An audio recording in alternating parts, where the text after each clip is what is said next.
Get ready, Novas Nation. The countdown is on.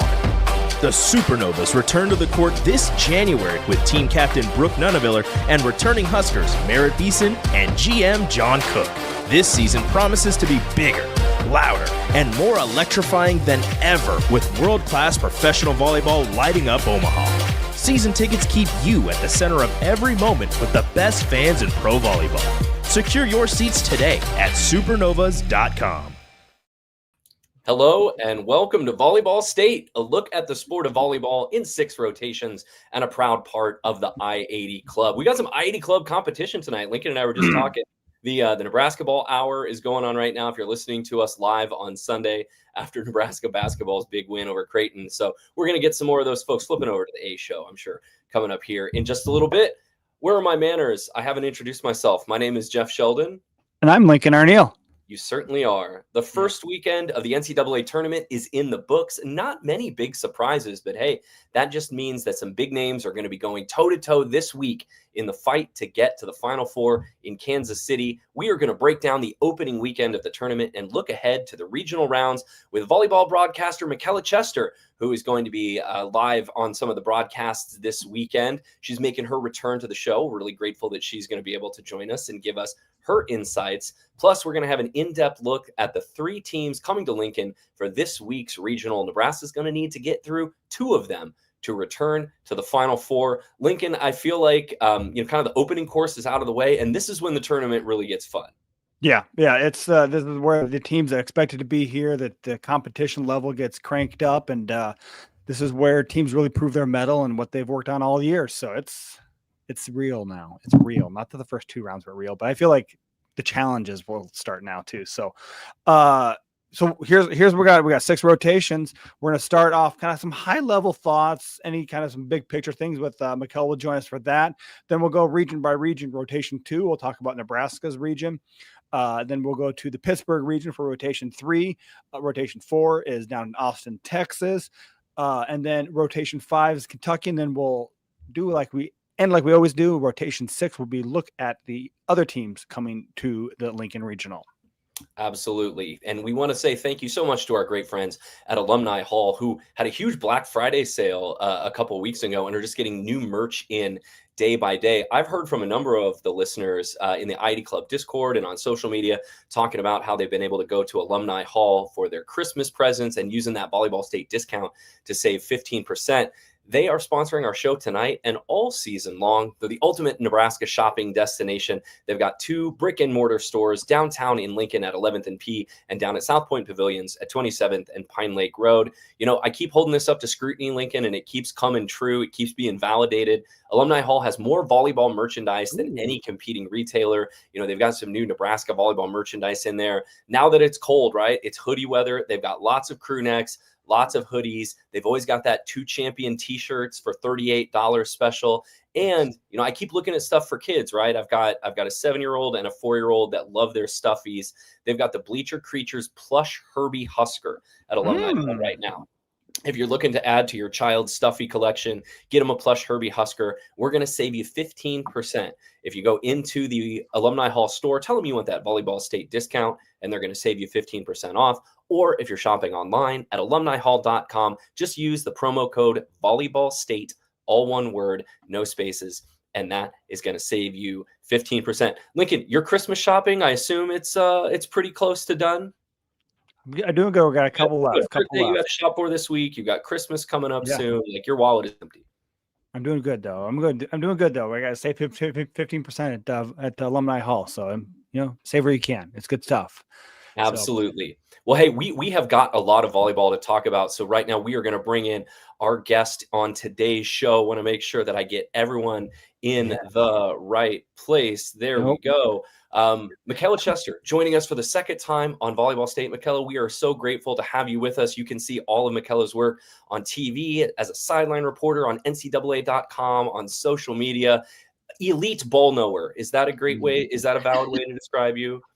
Hey, I'll take it. If you want to use that describer, I'm good with it.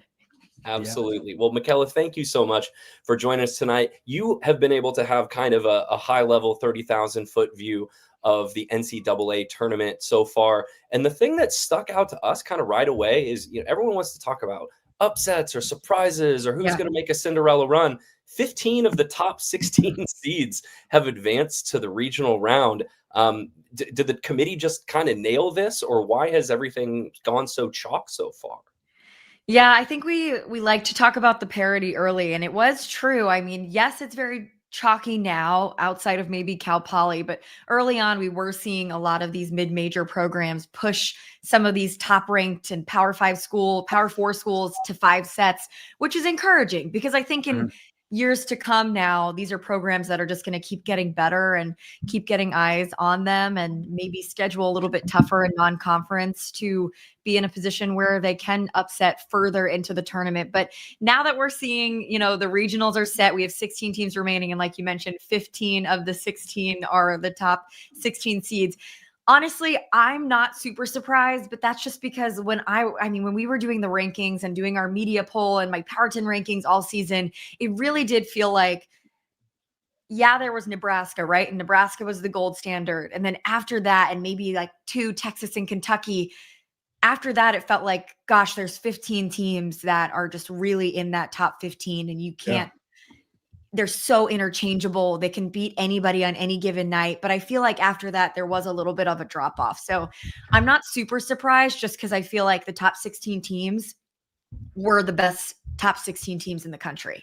Yeah, that's what I think. I agree with you. I think we talked about in our preview shows. To me, it was a solid 12. I mean, and then kind of after that, it was a crapshoot. And I got there's a great stat. I think Zachary Kroll found it, and maybe he gave a shout out to Terry Pettit for posting this too. I mean, we talk about parity, but you go all the way back to the preseason poll, and 14 of the top 16 teams are still alive. The 2 that aren't are Penn State, which they had a major altering transfer out of that, and Florida, they made the second round and pushed a little bit too. And the 2 that weren't ranked that are still playing are obviously Cal Poly, and then Indiana is the only other big surprise. So I mean, it's, to me, we talk about parity, but to me, the parity is kind of in those tiers. You have those elite tiers, and then that next tier, and then you saw maybe some of those upsets on the next tier down of those.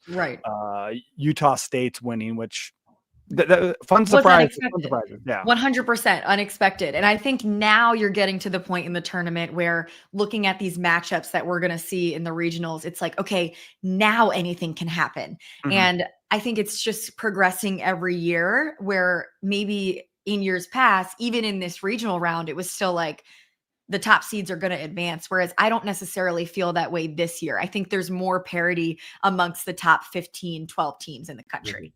We have talked on this show before just about like the very structure of volleyball kind of makes it difficult for upsets to happen. You can't have a hot first half and then just run and hide for the second half and run out clock on a lead. And when you have such a high aggregate scoring sport where there's a point scored on every single rally, just over time, the high sample size means like the team with more talent is probably more likely to win. However, we're starting to see, especially once you get in the second round, set scores are close, right? Somebody could sweep, but, Pitt had 2 deuce games with Michigan on Saturday, 25-23. Stanford dropped a set to Utah Valley, who, by the way, I didn't realize until I was doing some show research, the number 1 blocking team in the country. Literally. There are sets being dropped. There are close sets being played. So just because you see a 3-0 score doesn't mean that, it's not a competitive match. 100%. And you even listened to post-game interviews after the Nebraska match, and sure, they swept. And if you didn't watch that one in depth, you're like, oh, they easily swept Kansas State. But even then, we're like, whoa, we kind of got tested a little bit. This is unusual compared to what they've been doing the entire season, which is just straight up dominating. And it was still a sweep. But yeah, there's parity within sets.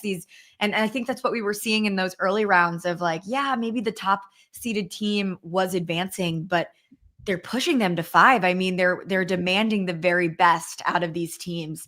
And that's cool to see. I mean, we saw it with Louisville getting pushed to 5 by Marquette. I mean, that was pretty unexpected, I would say.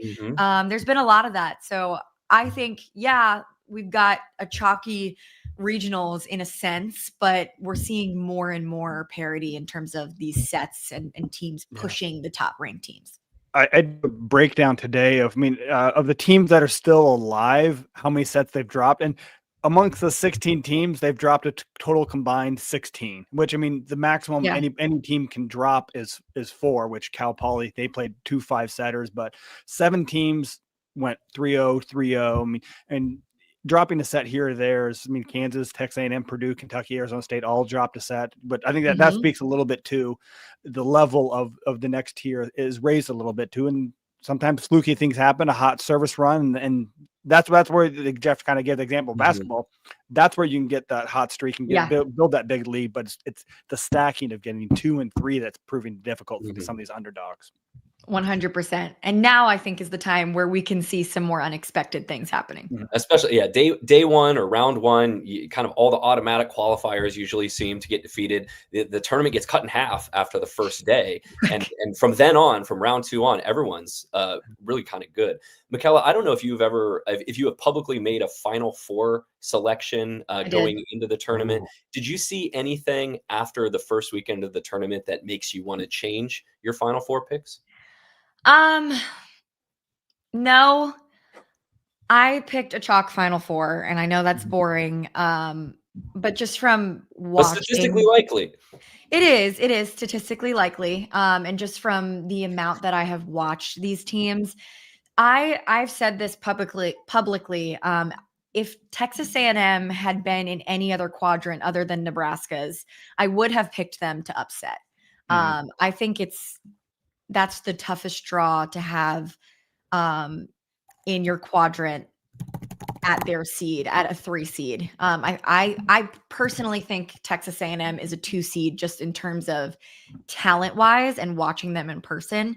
So if they had been in maybe the Pitt quadrant or probably the Pitt, I probably would have picked them to advance. But because of the way, I didn't think they were going to beat Nebraska. So I went chalk, but I don't know that I would have changed anything. I mean, Texas, I'm looking at the bracket on my other screen. Texas was dominant. That is maybe the one that I spent the most time on in terms of picking who was going to make it to the national semifinals because of Wisconsin and Stanford. And those are just 2. Wisconsin right now, I think, is one of the hottest teams in the country. Like, I would not want to play them. I almost picked Wisconsin to beat Texas. So that's maybe the one that I'm most excited to see. I could see it going either way, but I also feel like Texas, when they're on a mission, is just absolutely horrifying. So that goes directly to our next question we had for you. Is Wisconsin playing the best volleyball in the country right now? Jeff, you came up with that question. Do you think that's true? Yeah. Well, so, I mean, since I don't remember which match Charlie Furbringer came back, but I do know since Wisconsin lost to Nebraska on Halloween, they've hit below 300 once. So they've hit, and that's like either 10 or 11 matches or 12 or 13 matches. I have it down here somewhere buried in our show notes to talk about later. But like, that was the one team I thought going into the tournament, if you were a Nebraska fan, you did not want to see Wisconsin put in Nebraska's regional again. And they've got a tough path to the Final Four. They've got to play Stanford in the Sweet 16, probably then would have to play Texas in the Elite 8. And you get to see them up close and personal down in Austin this weekend. But man, I wouldn't want to play Wisconsin if I was Stanford or anyone right now. Yeah, I think Wisconsin's the hottest team in the country right now, 100%. And I just remember when they went through that stretch with Charlie Furbringer out and they dropped some unexpected games, I just remember thinking, oh my gosh, if she comes back, this is going to be really bad for some top seeds because now they're going to be lower and somebody's going to have to face them when they do not want to face them before the national semifinals. When she came back, gosh, they just looked like a completely different team. Mimi Collier could have been Big Ten Player of the Year. I mean, she's unstoppable right now. And then you talk about like Carter Booth. I mean, she's one of the best middle blockers in the country. Her numbers maybe haven't shown it in the past 2 years because she's just had to play with so many different setters. She's had so many situations that she's had to kind of adjust to. And as a middle blocker, that's really a really big factor. But you can't deny that she's one of the best middle blockers in the country. And I mean, they've been passing great. They've been playing lights out defense and the offense is just unstoppable, which Charlie has just been incredible since she's been back. So I would not want to play Wisconsin. And that's why I almost picked them to go to the national semifinals. I wouldn't be surprised if they did. I really wouldn't. Yeah. And you did, so this past weekend, you did I saw a lot of interviews that you were posting with players after matches too. Who were some of the players that kind of stood out to you during the first weekend that you really thought carried their team, or whether it was 1 win or 2 wins. Yeah. If we want to go across the board, I mean, talking about Kentucky, Brooklyn DeLay. I remember I covered the SEC championship, and she didn't have her best match against Texas, especially in those first 2 sets that they were down before they won the next 3. And I remember thinking like, whoa, this is weird for Brooklyn DeLay. Like, I'm not used to seeing, I remember looking at the stats once and seeing she was hitting negative, and then boom, the tournament happens and she's just like on fire. Yeah. So she's been really standing out to me. Tori Stafford has been unbelievable. I think when you look at Nebraska, it's Andy Jackson looks like the best player in the country right now, not even just the best middle. I think she's arguably the best player in the country right now. That's my opinion. And then when I think about who I've been interviewing and who's been really carrying their team, you look at Cal Poly. My favorite interview I did over the weekend was Kendall Bashir from Cal Poly. And I just remember smiling the entire interview. She was like this light of joy. And I was asking, what were your expectations in the tournament? I mean, was it something where you guys knew you were a really great team and the rest of the country didn't know? Like, what did you expect? And she was like, we had absolutely no expectations. And we went in there just thinking, let's see what happened. And she was just like beside herself with joy that this was happening to her and that they were winning in this fashion. And I was like, this is cool. This is what sports is all about. So I love underdog stories. And I think what they've been able to do is really cool. And they have a really great team. It's not like, yeah, they're just upsetting and this is a Cinderella story. Like, this is a really good team. And if you watch them play, they really do have a lot of pieces. Getting past Kentucky is a different beast, but I was really impressed by Cal Poly for sure. Absolutely. Well, and I apologize if you mentioned her a second ago. I was scrolling through our comments. Chloe Chacoin at Louisville, right? Thank you for bringing her up. Louisville's very balanced if you look at their numbers. But when push came to shove and they needed kills against Marquette in round 2, it was the Purdue transfer, Chloe Chacoin. She feels like she can score from anywhere, and she's what, like 5'8"? Yep. She's like 5'7", 5'8". Like, I think they give her an inch or 2 on the website for sure. When I saw her in person, I was like, oh, you're kind of the same height as me, Chloe. Like, let's, but gosh, she just really came alive, and it's been really cool to see her playing like that. And I think that they've really been able to fine tune her sets to really get her going out of the back row and give her what she needs to be dominant. And I think as an undersized outside, she's just really created the blueprint of how to be dominant and how to take over a match even without the physicality at the net. And she's so dangerous out of the back row. She's like a libero when she's playing left back. I mean, it was really cool to see. But watching that Marquette Louisville game, yes, they needed Chloe Chacoin with the 28 kills, and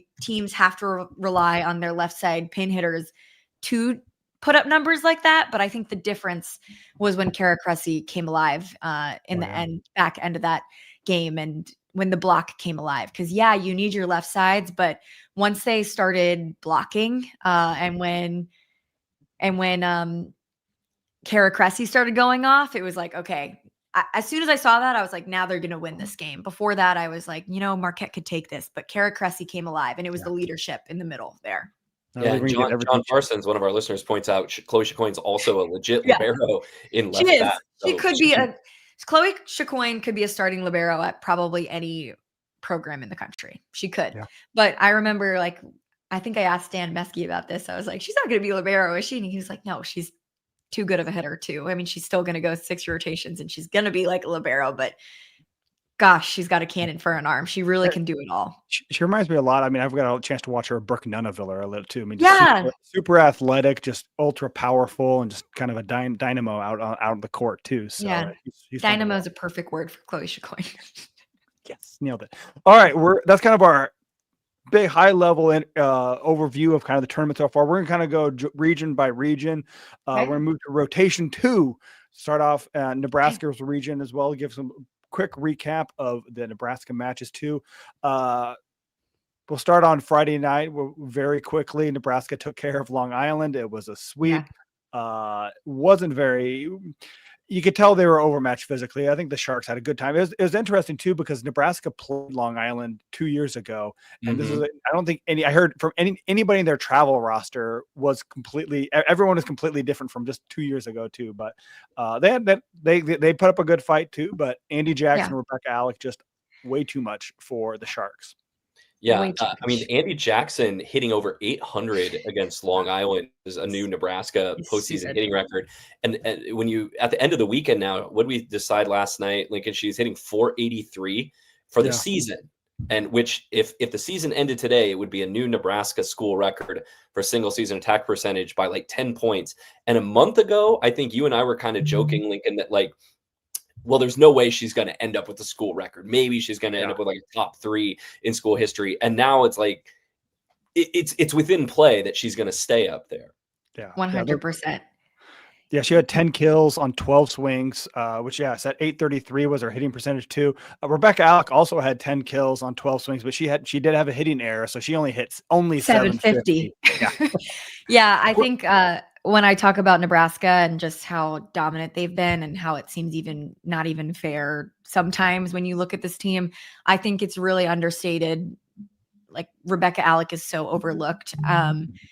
Usually you have one outstanding middle, but to have 2 that could be first team All-Americans is just not fair. I mean, they have 2 of the best middle blockers in the country on the same team. And Andy Jackson is just playing at another level. But like, if you were looking at another team and Rebecca Alec was putting up those numbers, like she would be the player you'd be talking about. It's just because you're not talking about Rebecca Alec hitting 750 because Andy's hitting 833. Like that is stupid.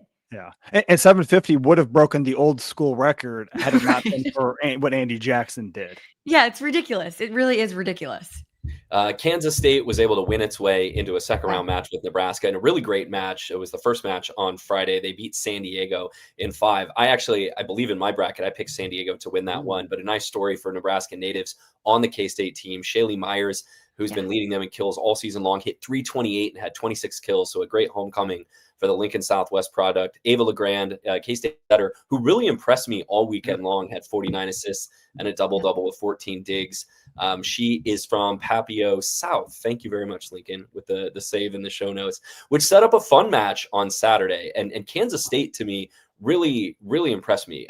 Their blocking was good. They were really scrappy defensively. I thought they served pretty tough, even though Nebraska's passing numbers ended up being really, really solid. You know, you put all that together, and Nebraska, the best offense in the country, hit 253 in the second round. It wasn't super close outside of game 2, but I think Lincoln and I have talked before about there are some matches Nebraska plays where if you squint, you can see a better version of an opponent that pushed them, could take advantage of them on an off night.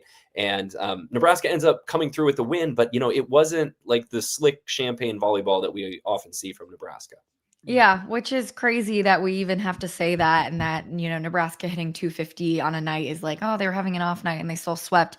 But that's just kind of what it's been. They've been so dominant all season that when they do put up a number like that, it does catch your eye a little bit. And I think, like I mentioned earlier at the top of the show, all the players were like, oh, we kind of, got pushed a little bit. That was good for us to be challenged a little bit. I think I heard Harper Murray in the press conference after the match saying we're not invincible. We need to be grateful for where we are. And I think that's a good reminder for them. Yes, they are still far and beyond the best team in the country, but this is sports and anything can happen. This is a very mental game.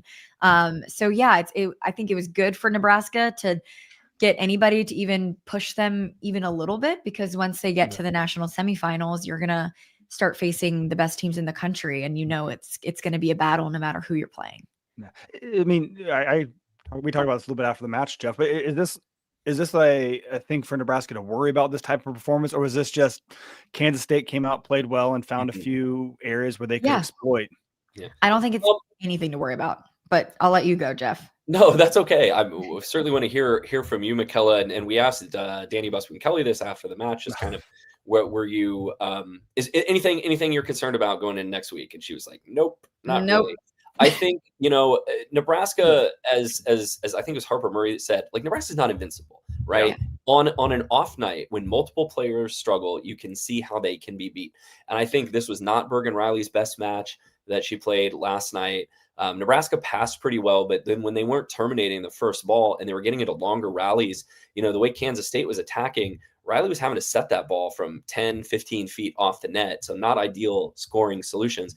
And Nebraska's pin hitters are not like the greatest in the country at scoring on out of system balls. Luckily, they're just in system so much. So like Harper Murray had a couple more errors than you'd like to see. Virginia Adriano struggled in the first half of the match.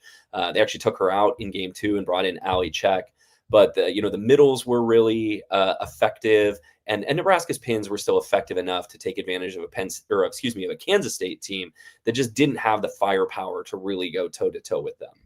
Yeah. And I think that that's what makes Nebraska a different level team, is that when they are getting pushed from the service line and they're getting their setter pulled off the net, they're still able to effectively run the middle. Whereas other teams would maybe not be able to run the middle when they're getting attacked from the service line and not in system as much. But Nebraska is still able to do that. And that's what makes the difference. That's why they're still able to sweep when it's a little bit more challenging of a night for them.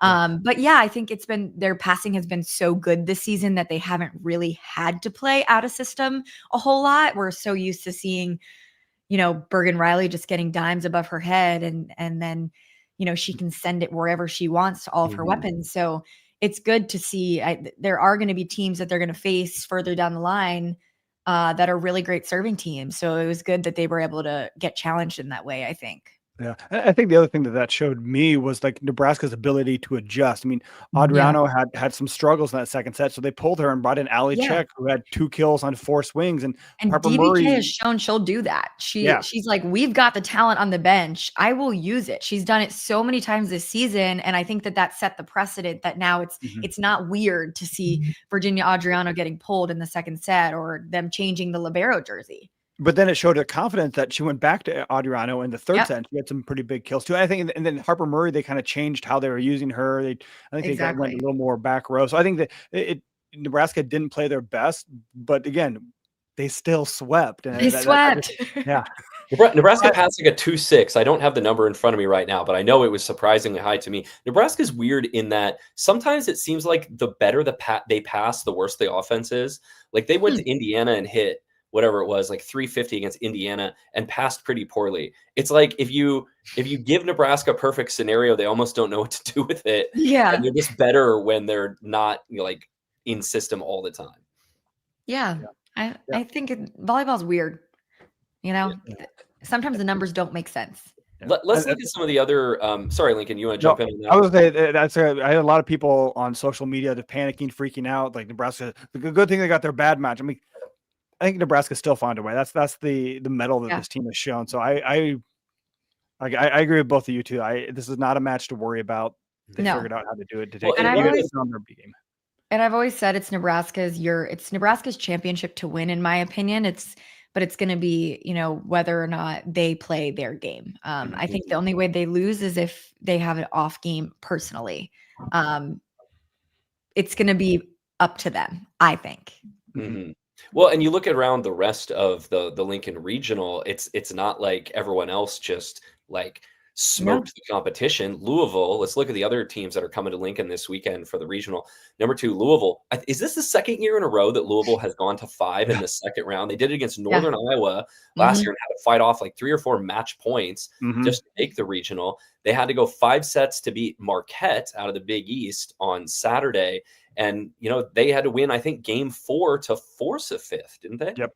They did. Yeah, this seems to be a little bit of a trend for Louisville. I mean, last year, that was one of the biggest nail biters. I remember just being on the edge of my seat, and hats off to UNI with that match that they played. And UNI is a really good team that is always kind of in the conversation when it comes to the tournament. And they did that again this year. Didn't make it as far, but still had a good showing. But yeah, Louisville, I mean, to think coming back this year with almost an entirely different lineup compared to last year. And it was kind of funny that they were still in that situation. But yeah, I always said, and I said this when the bracket came out, I think Nebraska has one of the hardest quadrants outside of maybe Texas. And if it weren't Nebraska being so dominant, like I mentioned, I probably would have picked some more upsets, because when you look at it, having Texas A&M Louisville, TCU, Kansas, Miami. Like, these are really good volleyball teams. I cannot believe that they all ended up in that number one overall seed quadrant. Mm-hmm. Yeah. I thought Miami would be one of the hosts, and they ended up not being hosts. Yeah. They had to go to Kansas. Kansas ended up sweeping High Point, and then Miami did what Miami does. The Flor Marie Heredia Cologne put up a ridiculous line, 27 kills, 80 swings. She did have 16 errors and missed 8 serves. I mean, they ended up Kansas ended up surviving in 4, but Miami had a match point, or not match point, set point in that 4th set to kind of force it. So Kansas. I don't know if there have been any other 80 swing matches this year. I mean, maybe she's had a couple more, but like, that number jumped off the page to me. 80 swings. Yeah, no, she gets an unbelievable amount of sets. I mean, when we were seeing like Olivia Babcock with a 40 kill performance, like Flor does that every weekend. I mean, when I'm looking at my rotation of the week, she's the weekly stat report. She has the most kills per set every single week. Like, it was almost hard to not put her in the rotation of the week just because of her numbers were just so crazy pop off the page compared to everybody else in the country. And she is one of the best servers in the country. And I hate that, it was kind of a factor of her not serving well in the game against Kansas. Cause I think maybe if she would have been on her game from the service line, it would have made a little bit of a difference. She's a great server. I pulled up the NCAA stats. There were 13 people that had more than 80 swings in a 5-set match. One of them was Flor Marie, who had she had a high of 92 in a 5-set match against North Carolina. Katie Schultz, shout out Green Bay. She had 96 and for Green Bay against Western Michigan. So that's like throwing 14 innings as a baseball player. Like, you're looking for a cross-sport comparison. It's like, and pitchers only go once a night. What the heck? Once a week, I mean. Our good friend Shaylee Myers had 83 in a 4-setter against TCU. So there's some stats. I mean, 80 swings is ridiculous. I will agree with you. I don't think anyone on Nebraska has had more than 50. I don't think Harper Murray has gotten to 50 yet this year. That's just not the way they play. No, Nebraska is way too balanced. Whereas Miami, I mean, it's one of those teams where they're going to Flor Marie pretty much anytime that they can. Anytime that they can, they're going to go to her. So we mentioned Louisville and Kansas as the other teams coming to Lincoln. The final team that's going to be coming to Lincoln is the 3-seed Texas A&M. Texas A&M, as you mentioned, Michella, is a 3-seed that probably has the talent and resume of a 2-seed. 100%. They swept Campbell in the first round. They did drop a set to TCU in the second round, dropped the first set, I believe, right, Lincoln, and then came back and won 2, 3, and 4 to a team that had beaten them earlier in the year. So we're going to dive into A&M a little bit later on in rotation 6. But I mean, those are some big time names coming to Lincoln with some great resumes: Louisville, Texas A&M, and Kansas. So that's going to be a great Sweet 16 matchup on Friday in Lincoln. Is going to be Louisville against Texas A&M. Yeah, they'll play the first game 6:00 on Friday. Nebraska will play 30 minutes after that, and then it's a TBD on the Sunday match. But I imagine, if Nebraska wins, they'll get that ABC match just based on, I think, I'm not a TV executive, but I kind of tap into the minds. But I expect them to be on ABC. On ABC if Nebraska's playing on Sunday. Yeah, but watch out for that Texas A&M Louisville matchup, because I think that's the one that I have circled that I'm most excited for. And you want to talk about great middles. Texas A&M has Afena Casapala.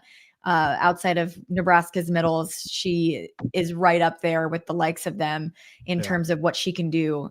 She's just incredible, and you've got to watch out for her. Yeah. And I will say too, the Texas A&M played in the Lincoln region last year. They went 5 sets with Wisconsin, and that was more exciting. So if you have tickets to the regional, get there early, watch that game. Match. Don't wait for the Nebraska match to start. Get there at 6:00 because this one will be entertaining as heck. I could talk about A&M all day. They were one of the schools we visited on our NCAA volleyball road trip this year. And so I got to spend a lot of time with them and just hear their stories. And I think it's really freaking cool. To think that this was a team that wasn't really on the national landscape a couple years ago. And last year they turned those heads, but they have players that are from Texas through and through. Logan Lednicki is a 4th-generation Aggie, and their head coach, Jamie Morrison, brings a really cool perspective with the international experience that he has. He's been a part of 3 different Olympics. from men and women's. He coaches the U19 team, and his goal has always been like, he brings a different coaching. He coaches them differently.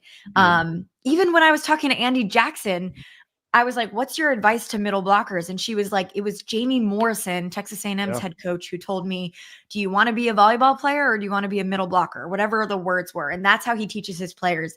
They could do anything. And we saw that firsthand. Afena Kaskapala served the game-winning ace after fighting off multiple set points from TCU. She's that good of a server. She's their best server, and she's a middle blocker. So the way he coaches is really fun. And you have two Olympic caliber players with Logan Lednicki, who was already on the VNL national team this past summer, one of the best right sides in the country. So this is a really good team. Yeah. Let's move into rotation 3, which is the Pitt regional. This is one, I think, Michella, where I'm really just waiting for that number 1 versus number 2 matchup in the regional final. That's what I think is going to happen. Number 1 Pitt swept both UMBC and Michigan in their first 2 matches. Although, as we mentioned earlier, that Michigan match was tight. 2 of the 3 sets were deuce games, 25-23. Michigan was able to push Pitt to that, despite what did we see last night? Not a great night from Allison Jacobs, who is Michigan's star outside hitter. So 6 kills, 6 airs on her. So they got Gordon. If they had gotten a little bit more from her, who knows? Maybe they take a set. SMU really like popped eyes out of heads with their opening round win over Central Arkansas. Would they hit over 600? 618 to be exact. That was an NCAA tournament record. 618. They have maybe the best pure setter in the country, and Avery Carlson. She's right up there with Charlie Furbringer and Bergen Riley. And they put up some crazy good offensive numbers. And then they turned around the next night and swept Florida. So that's 1 and 2. Purdue, they were still alive in the tournament, the number 3 seed. They hit 405 against Baylor, and our friend Kenna Woolard had 18 kills and hit 441. So Purdue's into the Sweet 16. And then Minnesota, who had an up and down year with all those injuries we talked about, still managed to beat Fairfield and Iowa State and move into the second weekend of the tournament, which has to feel like a huge win this season for Keegan Cook for all that they went through. Yeah. Hats off to Keegan Cook. I mean, just an incredible job in terms of how many injuries they've had. And Julia Hansen, I don't think gets enough attention or credit for the load she's carrying for that team, with how much adversity they've gone to, and to still be this good and this deep in the tournament is really impressive. Yeah, because she's really lifted up. They've had to play a lot of freshmen in there. I mean, Carly Gilk and Kayla Kinney. What's Kayla? Not Kayla Kinney. Kinney, the other outside hitter. I mean, Kelly Kinney?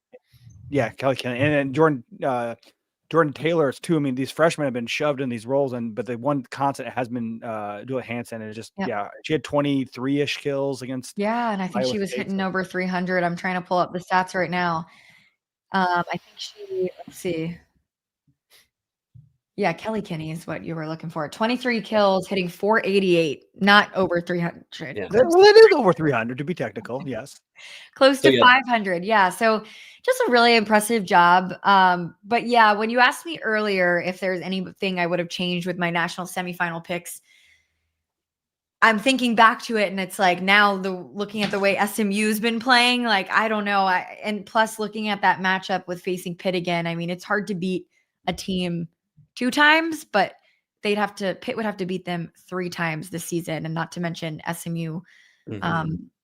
They looked so good despite losing Jaden Livings, one of their best players and go-to point scorers. And I'm, thinking of her and hoping for a quick recovery, but don't know, Yeah, I'm glad you brought that up, Michella, because one of our listeners, John, also brought that up, said that the injury looked bad. I did not see that match, but that's sort of the cloud now that's hanging over SMU. Is Jaden Livings, who is a transfer from USC, got injured in that Florida match. Not sure what her availability status is going to be for this weekend, but that's a big blow to SMU in their search to, I believe that would be their first Final Four if they were able to win their way through there. I think this was the furthest they've ever made it. I don't know if they've made it to the regionals before. They were upset. That was one of the big upsets last year in the tournament too. They got knocked off very early on in the bracket. Yeah, so I think this is the furthest they've ever advanced, which is hats off to Sam Erger for just putting together 2 spectacular teams out of the transfer portal 2 years in a row, which is pretty special. About Pitt, for those of our listeners who maybe hadn't kept up with Pitt since seeing them open the season against Nebraska in the AVCA first serve, Olivia Babcock is still one of, if not the best players in college volleyball. If I had a vote for National Player of the Year, I would probably give it to her again. Due respect to Andy Jackson and Bergen Riley. But they've been able to develop some depth. They've had some pin hitters come on. Those were young players who were making their Pitt debuts at the start of the year. Michella, what have you seen for Pitt to just kind of settle into a lineup now and branch out beyond just the Olivia Babcock show? Yeah, I think Dan Fisher does a really good job with that entire Pitt team, and we've seen them adjust. I've always thought and have felt that they needed to run the middle a little bit more when you have a middle blocker like Bree Kelly. I always feel like you have one of the best middles in the country. Like, why not use her some more? I mean, looking at the Michigan match, she had 6 kills, hit 500.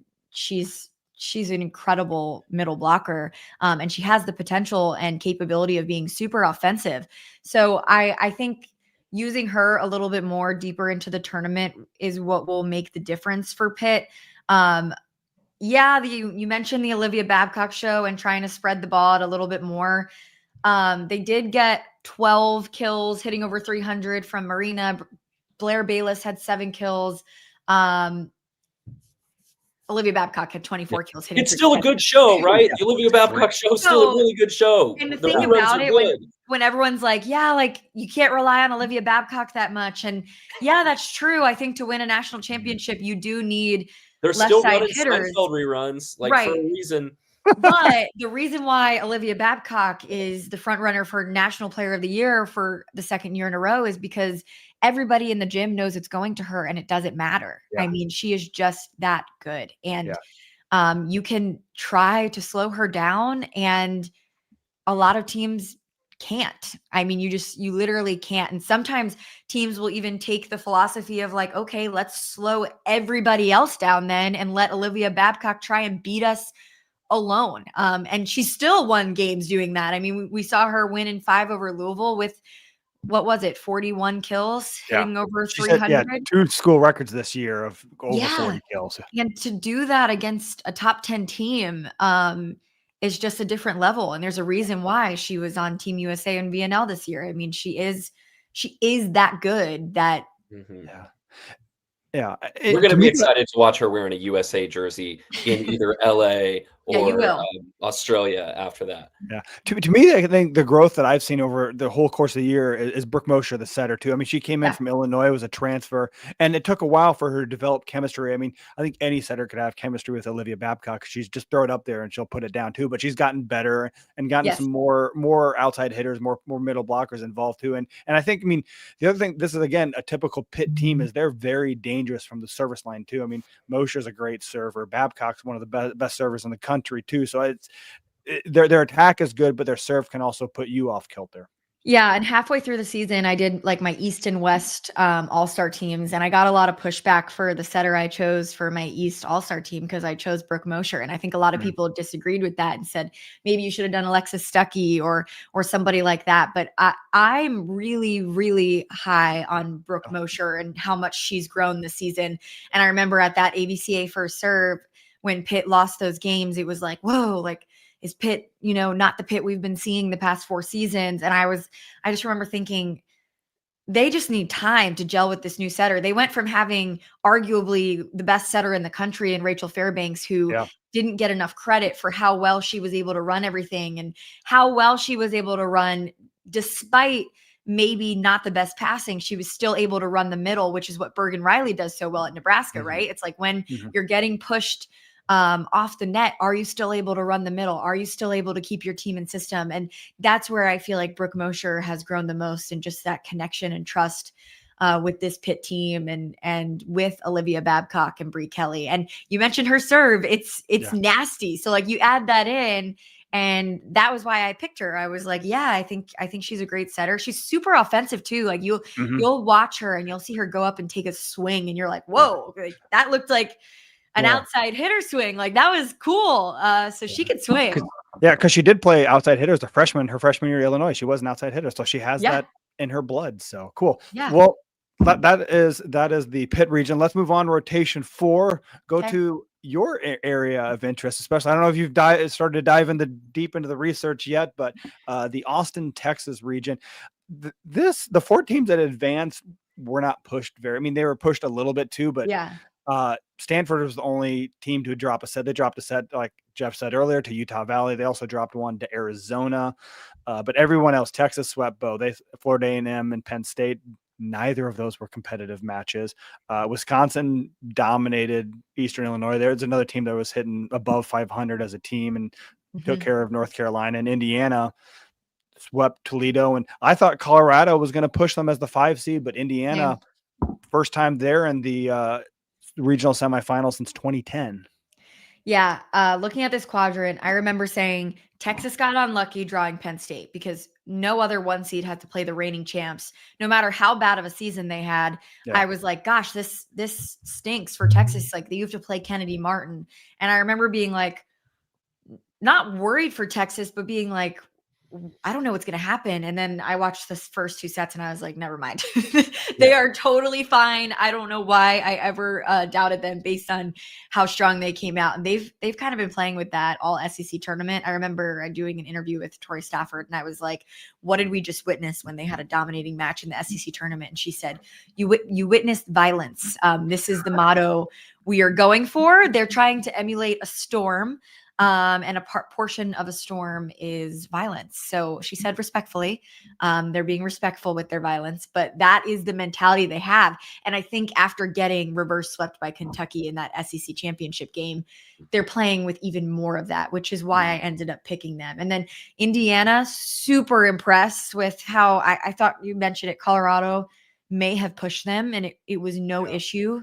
They run a really fast offense. So that should be a fun matchup with Texas. And then, gosh, everybody was talking about North Carolina being a dark horse, and we already talked about Wisconsin, but that was quick work. So that was super quick. And then you have Stanford, the only team that maybe got pushed. Talking to Kevin Hambley earlier in the year, he was using so many different lineups and trying out different players to get them ready for this moment, just because they do have so much youth. So it's been exciting to see it play out. I think Stanford's a team that always surprises me with how well they play. I think I always was like, oh, they have so much youth. But gosh, they're talented. They really can hurt you in a lot of ways. Stanford is really interesting to me, and I don't quite like. I'm with you. I don't quite understand them. I feel like it's hard to they've got understand. some crazy talented individual players with Ellie Rubin and some of the youth they have. It seems like their offense is always really good. They always hit a high number. They score a lot of their points off of kills. But their serving is always kind of up or down? They commit a lot of service errors. And is their defense sort of what can keep other teams in the matches? Like, how do you drop a set to Utah Valley and not a close one either? Yeah, and that was a match where I was kind of dialed into the 5th set and it was hopping the 5th set show. And so I was jumping around. So I wasn't like as dialed into the entire match. But they've had a lot of changes throughout the whole season. Like, they started in a 6-2, then they went to Logan Parks. Then you have to play without Logan Parks. Logan Parks is developing as a freshman setter and a right side hitter when she was in a 6-2. And they've been putting in and out different players in the lineup. And you mentioned the service line. Kevin Hambley tells them green light. I mean, he wants them to go for it from the service line. And sometimes that does result in a lot of service errors. And I think that's just like, this is a team that has a lot of youth, but like, they have talent, but then you see mistakes sometimes because they're young. I think John is actually one of our listeners in the I-80 Club who comments in the college volleyball channel a lot, who might live out on the West Coast. You go to Stanford matches, right, John? You can tell us in the comments or the Discord. Says that, Stanford is struggling a little bit with a freshman libero. Their passing is pretty good, but defensively, maybe they took a step back, and then not having Parks then for the second round really. Parks didn't play either match. Insider listening to the show. Thanks, John. Yeah, she didn't play either match. Taylor Yu was their setter for both of those two. So I mean, Parks did get injured at one point. I forget what match that was, but she came back and had been playing but did not play. So I don't know. I didn't hear whether that's injury or just they decided to give you the still super I don't think anybody knows what's going on there. So we'll probably find out in days to come if we will see Logan Parks in the regional. But that will make a really big difference, I think, facing Wisconsin. I feel betrayed because I was part of Lee Feinswag's 900 square feet, his tournament preview, and we talked to Kevin Hambley, and I asked him about Parks' development too, and gave a great answer, and then he didn't play her. Yeah, this is maybe each one of these teams in the Austin Regional has something super interesting to me. Texas has been really good all year, but if there was a knock on Texas is that their blocking wasn't really good. Yeah. But then they picked it up in the SEC tournament and blocked really well. And in their first 2 matches in the NCAA tournament, they've had 9 blocks in 2 sweeps, 3 blocks a set. I don't know how Texas has sort of dialed up their blocking in the last few weeks of the season. Yeah, this is something that we focused on a lot in talking to Jared Elliott at the SEC tournament, because our crew covered Texas so much this season. So it was pretty evident to us, like you mentioned, Jeff, that their blocking was their biggest downfall this season, because the offense was so good, but that blocking, you have a lot of freshmen. They were getting tooled a lot. We saw them come in the SEC tournament actually fist blocking a little bit to try and eliminate some of those tools and tips that just weren't falling their way. So they've been trying new things. But when we talked to Jared Elliott about it, he was like, look, we had a lot of freshmen. We weren't really able to implement a lot of things blocking scheme wise early in the season. We kind of had to focus on just getting them ready to play and getting them confident. And they were balling out so well offensively. I mean, you have a player like Kari Spears who was playing on the right side for the first time in her entire career. And to think she was doing as well as she did was crazy, but it took time that they had to wait to implement a lot of higher level stuff. So once he got later in the season, he was like, we really dialed in and started implementing a lot of blocking schemes. We started changing a lot of things. And just really spending a lot of time in film. So they really added a different level to their game, and they came into the SEC tournament.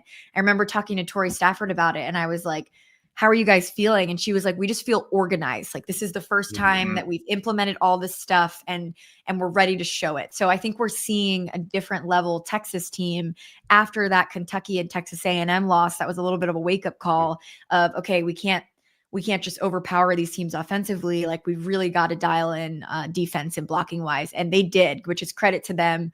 They really implemented that in the gym. They worked on it every day.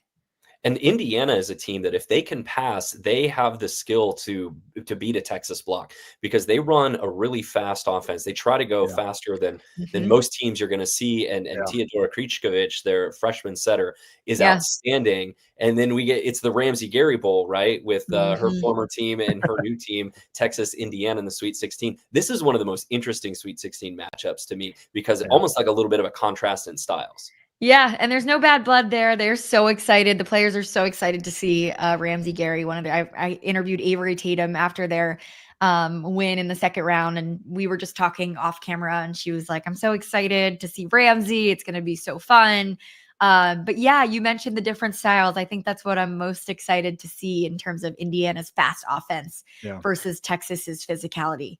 Yeah, because they got a lot of pin hitters too. I mean, Alonso Corsellis is really good. Really good. Jane Yeager is one of the better freshmen in the league too. And then you mentioned Avery Tatum is a great opposite too. So it's going to be a battle on the pins. I mean, I don't know if the difference will be the blocking from the middle blockers, but I mean, Texas, I think outside pin hitters are maybe a little bit better than caliber, just because Tori Stafford has the edge there for sure. Yeah, for sure. So I think it's going to be about if they can slow Tori in any way, shape, or form for Indiana. I mean, they're going to have to dig in defensively and try and keep some of those rallies alive, and they're going to have to serve really tough to get Texas off the net and out of system, just because if Texas is in system, that offense can really, really get on a roll, gain the momentum, and then there's no chance. When you are watching the matches from the Austin Regional, again, this is the one Michella is going to be on the sideline for. So check her out for all of her in-game courtside insights as well. Let's go to rotation 5, our final regional look of the show, our Kentucky bracket. Man, I feel like there was a time there about 7 or 8 years ago, where I was just living in Lexington, Kentucky in December because Nebraska would get sent there, I think two out of the 3 years.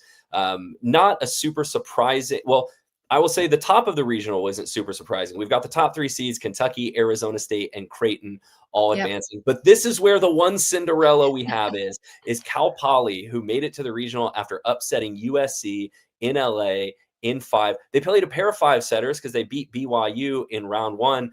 Michella, you talked to the folks at Cal Poly. What is sort of the secret to their success this season?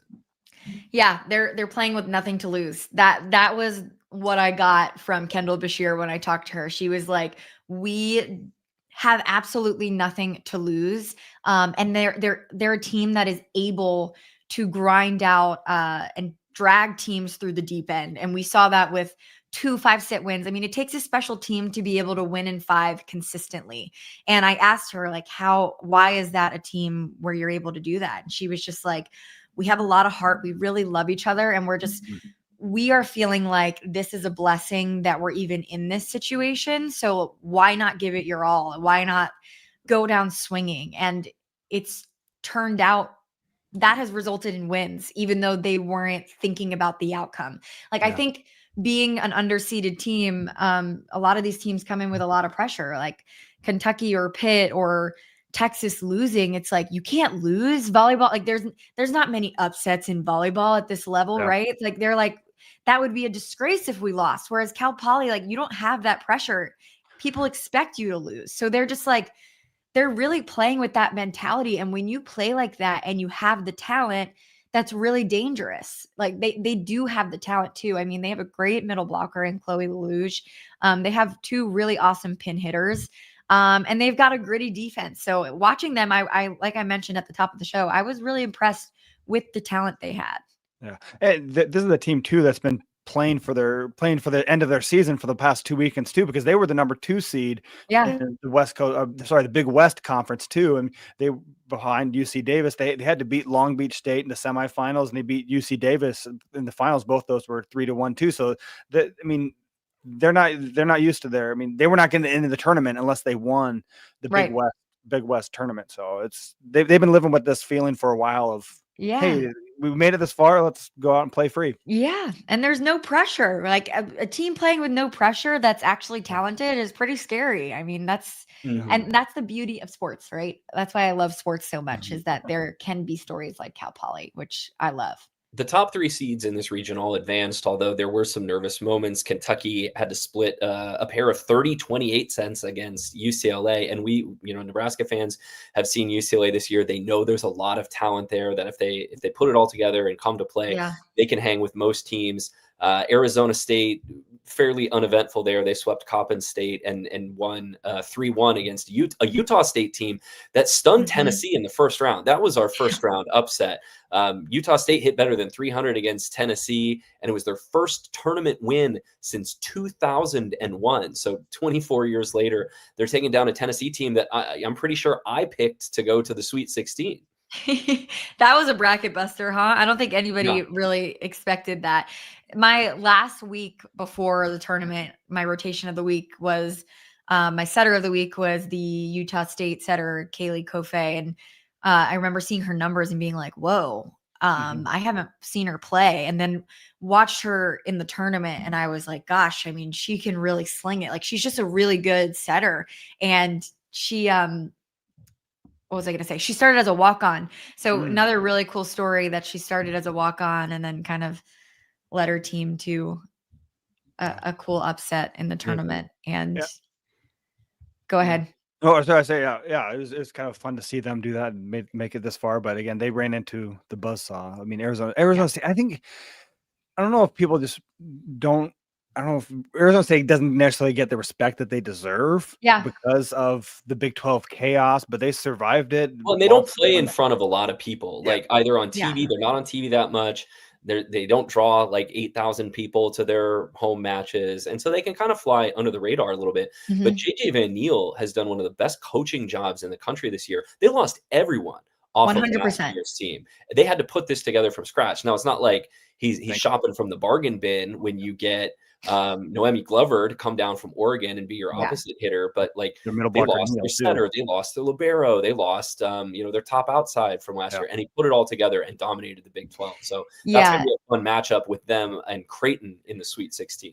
JJ Van Niel is a very special head coach with what he's been able to do. And talking to him, he's just such a unique perspective. He lives, breathes, eats volleyball. Like it's crazy how much he's working on it. And yeah, I think they had when you mentioned they fly a little bit under the radar, I would agree with that. I think they had the opportunity to show what they were capable of when they went to Texas this year in the regular season. And in talking to JJ Van Niel, he really wanted that. He wanted his players to get the experience playing a team like Texas on national TV in front of all those people. And just super unfortunate that Noemi Glover was out and Colby Neal, I think, tweaked something at serve and pass the day before, and she wasn't able to play that game alone. So they were out without their two best players, and they got swept by Texas. And then all of a sudden people were like, oh, maybe I'm not so high on Arizona State. But now it's like, whoa, you have their two best players back, and they've been looking really good. I'm excited for that Creighton matchup.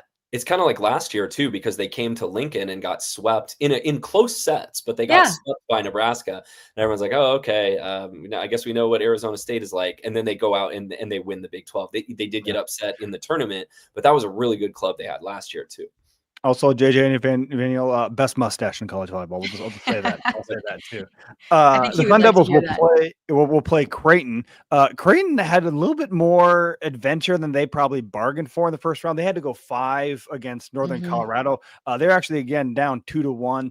They won the 4th set, and then correctly predicted by one Jeff Sheldon, won the 5th set 15-8.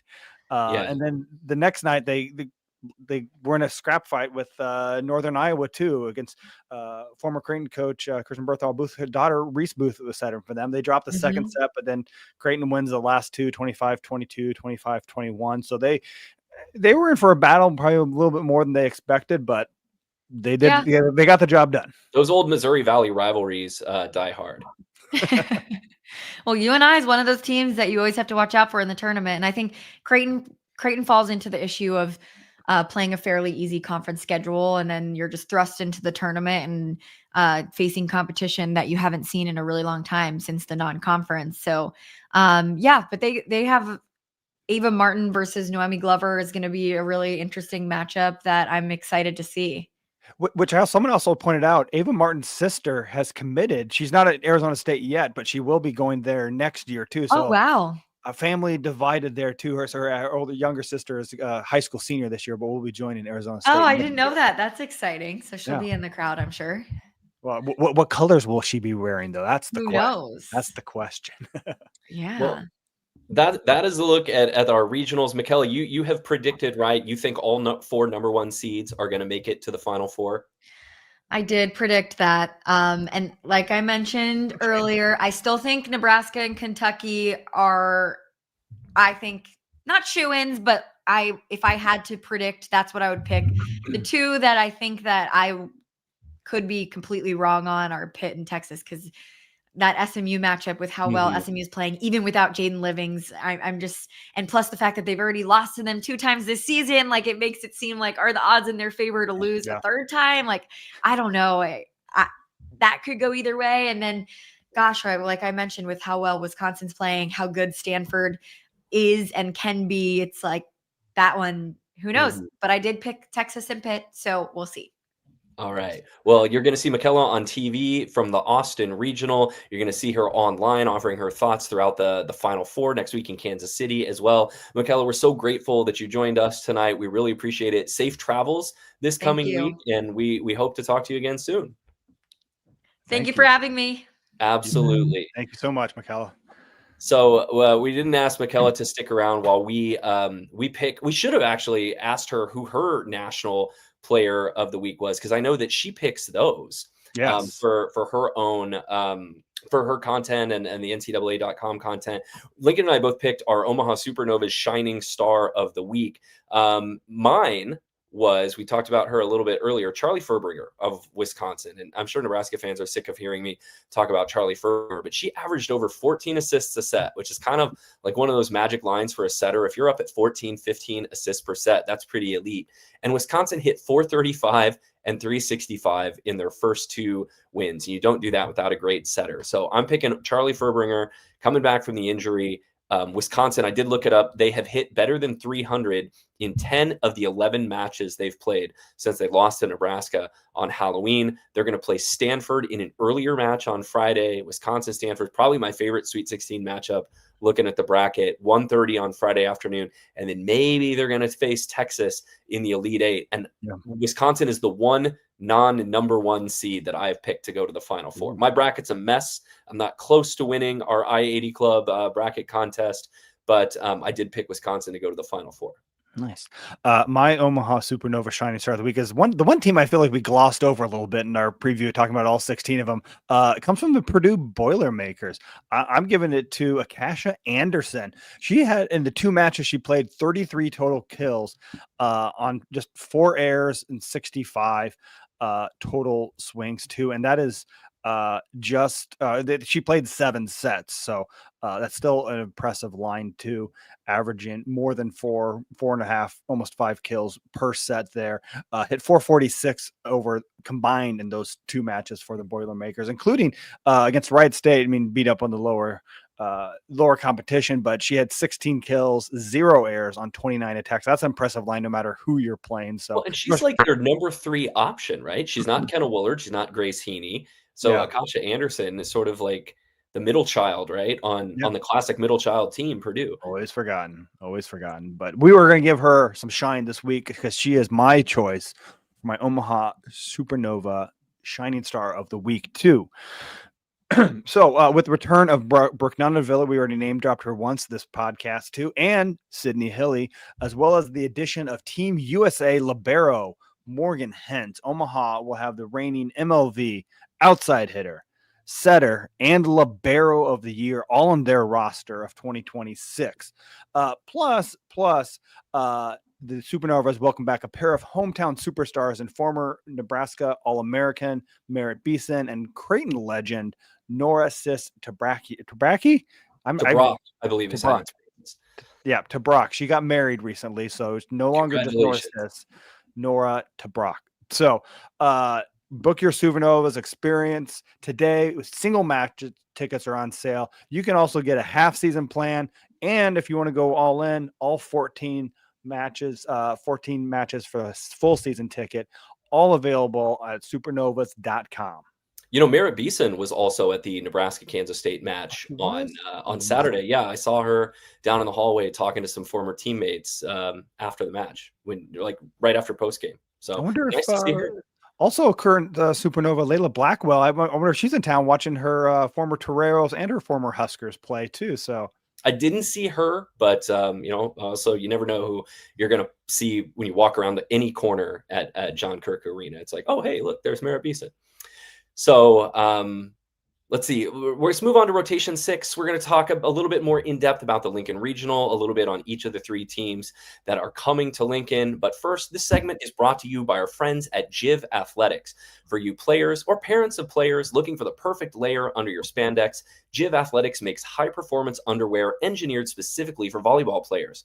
InStyle magazine has named Jiv one of the best workout underwear brands in its category, and they're endorsed and worn by U.S. gold and silver Olympic medalist Micah Hancock, so you know they're built for athletes at the highest level. They're made without PFAS or harmful forever chemicals. Jiv's fabrics are breathable, moisture-wicking, and designed to give women true comfort and confidence under their spandex. So try them today, and you can feel the difference, and we are going to save you some money as well when you try it. Use code VSP15. That's VSP for Volleyball State Pod 15.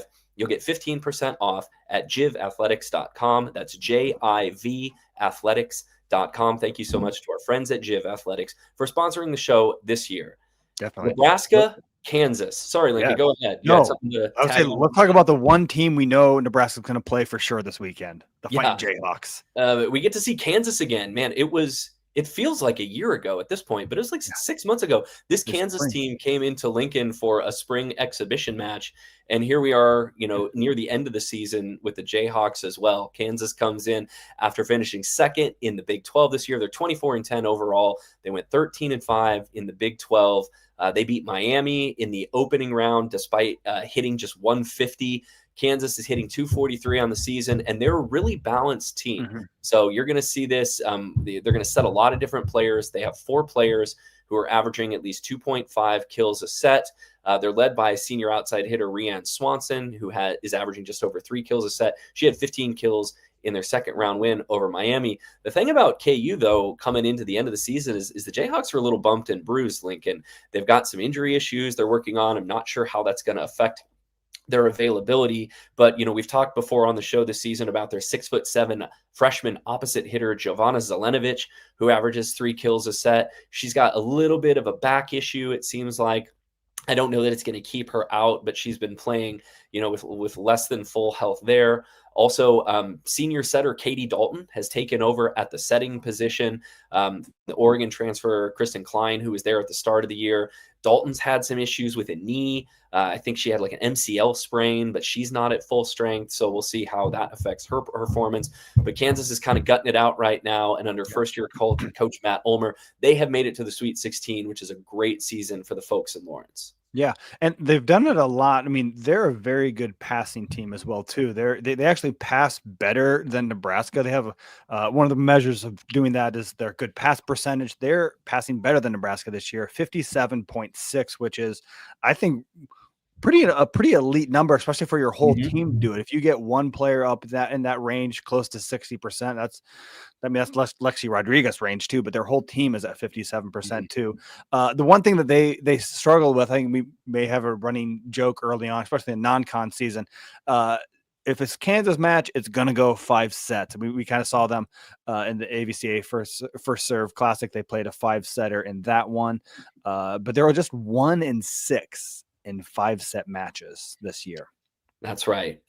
We got a question from John here that, John, I do want to put this on the screen and get it for you here in just a second after we talk about the second matchup coming your way in the Sweet 16 in Lincoln. And we will do that when we come back right after this. Hi, I'm Mikey Hancock, 2-time Olympian from Edmond, Oklahoma. Confidence means everything. For me, it comes from within. As an elite athlete, you look for external validation way too much. I've worked really hard to attain that and not seek external validation. JIV makes me feel confident because I don't have to worry about the functionality of my undergarment. At the Paris Olympics, I was so happy that JIV was the layer beneath it all, whether I was gallivanting the city or playing in the Olympic Games. Instead of adjusting what I'm wearing, the functionality of it helps me lock in and be in the moment. That's why I choose JIV, not just for game day, but for every day. The first match on Friday in Lincoln is going to be my favorite matches, I think, of the entire tournament. Number 2, Louisville, who's 26-6 on the season, had to go 5 in the second round against Marquette just to advance. Against a number 3 seed, Texas A&M, who's 25-4 overall, has that big win over Texas in the regular season, has the resume of a 2 seed, but somebody has to be a 3 seed, so they slotted the Aggies there. That's at 6 p.m. Central Time on Friday at the Devaney Center. Lincoln, how excited are you to be on hand to watch this match?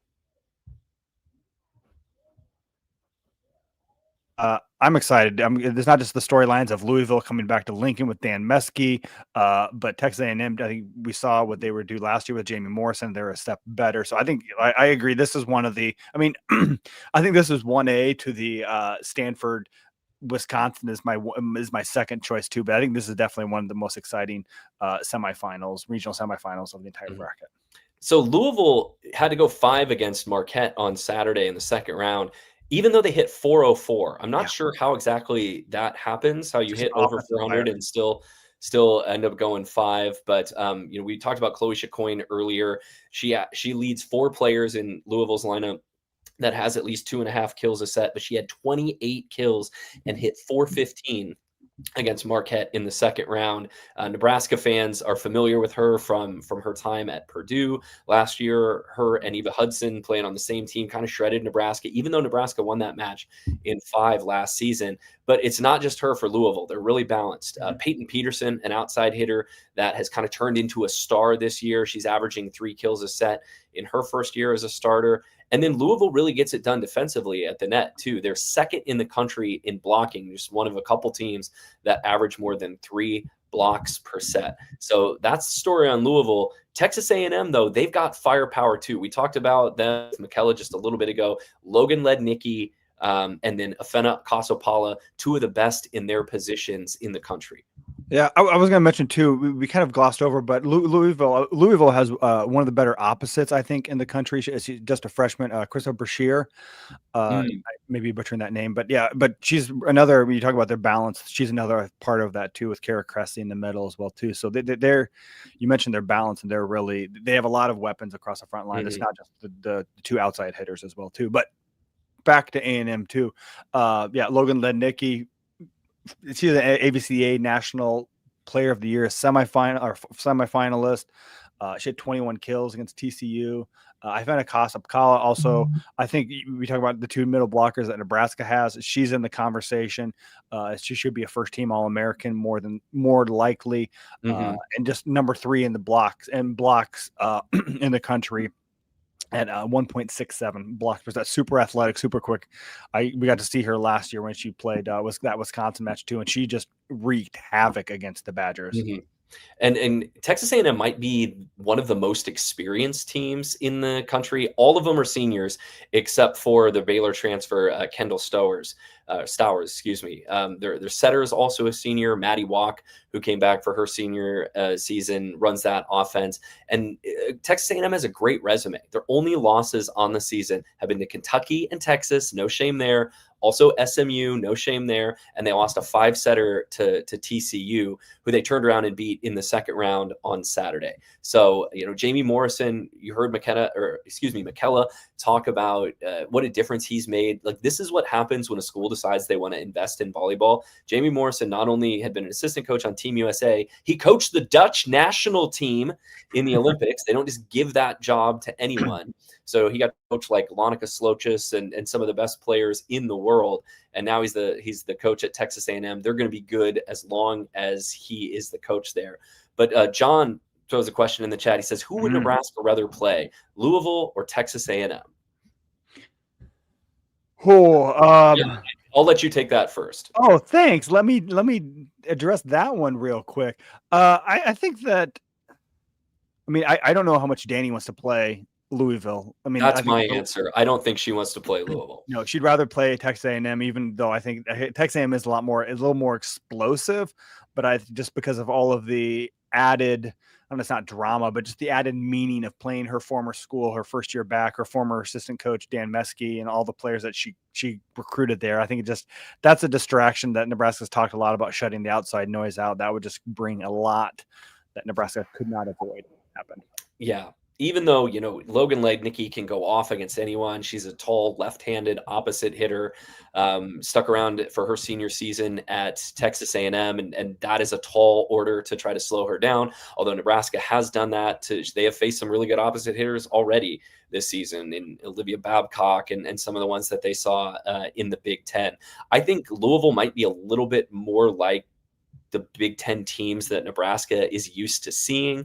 Yep.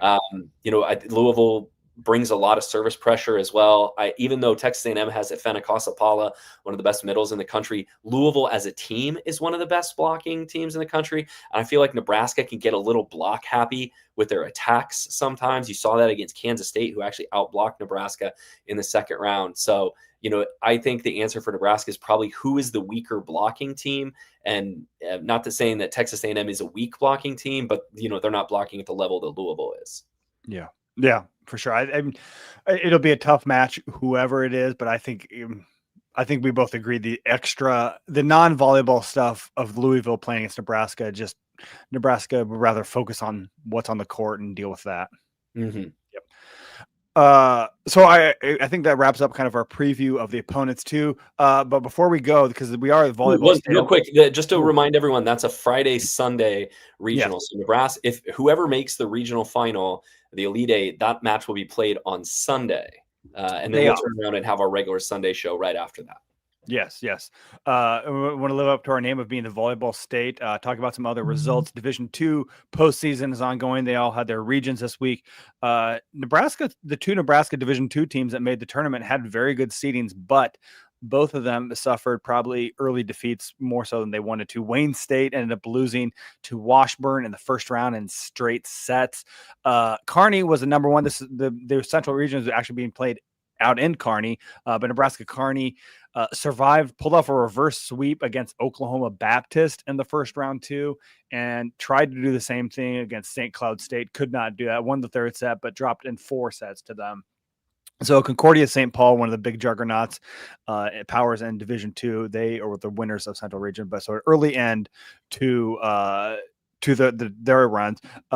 Quickly, we'll talk about NAIA. Midland made the NAIA pool play. They went 0-2. They were the number 17 overall seed, so they gave a good fight, but they were beaten by teams. It was all chalk for the first. It's been all chalk so far, really. All the top 8 seeds made it out of the 8 pool play, including Concordia, who was the number 3 overall seed. They end up winning both their pool play, and then they won their first quarterfinal matchup. They beat Providence from Montana in a thrilling 5-setter as well, too. So they advanced. They will play in the semifinals against Northwestern Iowa, the alma mater of one Jack Mitchell, Monday night too. So that tune in for that. You can go to the NIA website, do that. The one other school that made it, Bellevue University, they won both their pool play, but they fell in straight sets to Northwestern Iowa in the quarterfinals too. So quarterfinals on Monday. I believe the finals are Tuesday up in Sioux City. So if you want to get a fix of volleyball before the tournament starts back up, make the short drive up to Sioux City, Iowa. Absolutely.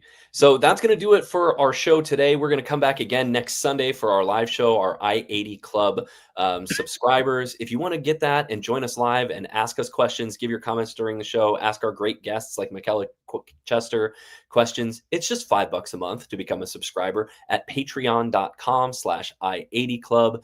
You could get all the great I-80 Club shows there, like I-80 Club Live on Wednesday nights, the Saturday morning coffee show on Saturday mornings, the Nebraska Ball Hour, the Big Ten football show, all the great stuff that we're putting together at the I-80 Club, you can get by becoming a subscriber. Also, thank you so much to our great sponsors, Alumni Hall, the Omaha Supernovas, and JIV Athletics for riding along with us this season. The season is coming to an end, the college volleyball season. We're going to continue, remember, to do shows all year long. We're going to talk about Major League Volleyball. We're going to talk about Love Nebraska.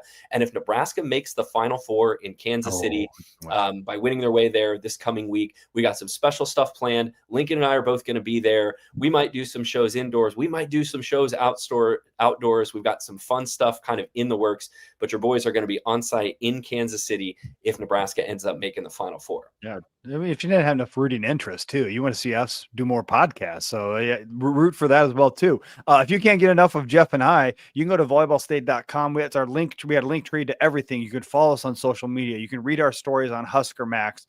You can watch the YouTube. If you want to listen, if you're listening to this, you want to watch us on YouTube, there's our YouTube channels linked as where there too. If you have any other questions, hit us up at volleyballstate@gmail.com. We enjoy all the interaction we have with all of our listeners too, whether you're saying hi in the Vandy Center and John Cook Arena or sending us messages on social media. We appreciate that. So that wraps up our show for this week. So thank you for listening and thank you for living in the volleyball state.